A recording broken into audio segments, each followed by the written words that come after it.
হঠাৎ করে গ্রাউন্ডের সামনে এসে একটা গাড়ি এক ভদ্রলোককে নামিয়ে দিল। ভদ্রলোক বেশ টান টান ভেলভেট কাপড়ের প্যান্ট আর চকচকে লেদারের জুতো পরিধান করে মাঝ গ্রাউন্ডের উদ্দেশ্যে চলেছেন। অন্ধকারে তাকে দেখার উপায় নেই।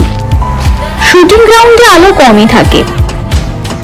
পেছন থেকে তার পায়ের দিকে লক্ষ্য করে বোঝা গেল তিনি গিয়ে দাঁড়ালেন এক 5 ফুট 11 ইঞ্চি ছিপছিপে গরমের তরুণের সামনে, যে ক্রমাগত শুট প্র্যাকটিস করে চলেছে।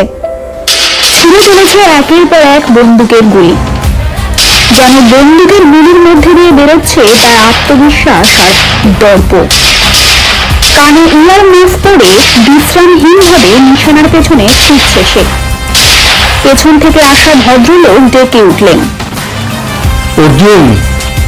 শেষ গুলিটা ছুঁড়ে ভদ্রলোকের দিকে তাকিয়ে সামান্য হাসি দিল সে। ঠোঁটে নজর করে বোঝা গেল